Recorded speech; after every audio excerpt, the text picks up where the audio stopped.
সবাই বলে না একটা মেয়ে খারাপ হওয়ার পেছনে একটা ছেলের হাত থাকে। আমি তো বলবো একটা লয়াল মেয়ে খারাপ হওয়ার পেছনে তার 12 ভাতারি খানকি মাগি বান্ধবীর হাত থাকে। তার কারণ একটা মেয়ে তোমাকে মন থেকে ভালোবাসে, তোমার সাথে অনেকদিন সম্পর্ক চালিয়েছে, অনেক বছর সম্পর্ক চালিয়েছে, কিন্তু তার বান্ধবী তার বয়ফ্রেন্ডের সাথে দেখা করতে হবে, বলবে চল আমার সাথে চল। যে বলবে আমার বয়ফ্রেন্ডের সাথে যে ছেলেটা এসেছিল ওর সাথে প্রেম করবি, আমার একটা বন্ধু আছে তার সাথে প্রেম করবি, আমার এর সাথে প্রেম করবি, আমার বালের সাথে প্রেম করবি, সব সময় তাকে অ্যাপ্রোচ করতেই থাকে। বলবে আমি তো 4 জনের সাথে চলে যাচ্ছি, কোথায় কিছু হচ্ছে না। আরে তোর বয়ফ্রেন্ড কিছু জানতেই পারবে না, 2 দিন কথা বলে দেখ, যদি না ভালো লাগে কথা বলতে হবে না। তোর বয়ফ্রেন্ডকে কে বলতে যাচ্ছে, তোর বয়ফ্রেন্ডের ঘর তো অনেক দূরে, সে তো জানতেই পারবে না। আর এমন ভাবে ঠিক একটা মেয়ে কথা বলতে শুরু করে, কথা বলতে বলতে ছেলেটার থাকে এবার লুকোতে শুরু করে। আর একটা মেয়ে যখন একটা অন্য ছেলের সাথে কথা বলে সেটা মেয়েটার ব্যবহারেই বোঝা যায়।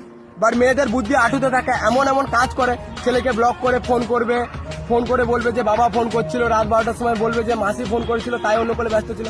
দিয়ে ছেলেটার কাছেও মেয়েটা ধীরে ধীরে খারাপ হয়ে যায়, যে ওই মেয়েটা আবার যেই ছেলেটাকে ভালোবাসতে হবে সেই ছেলেটাকেই শত্রু ভাবতে শুরু করে, কারণ সেই ছেলেটাই ওকে এবার প্রত্যেকটা জিনিসে বাধা দিতে, সন্দেহ করতে শুরু করে। দিয়ে ওই মেয়েটা এবার অন্য একটা ছেলের সাথে যখন দেখা করে যখন ওর সাথে কিছু শারীরিক কিছু করে নেয়, করার পর তখন মেয়েটা আগের যে ছেলেটাকে ভালোবাসতো তার সাথে ব্রেকআপ করতে চায়।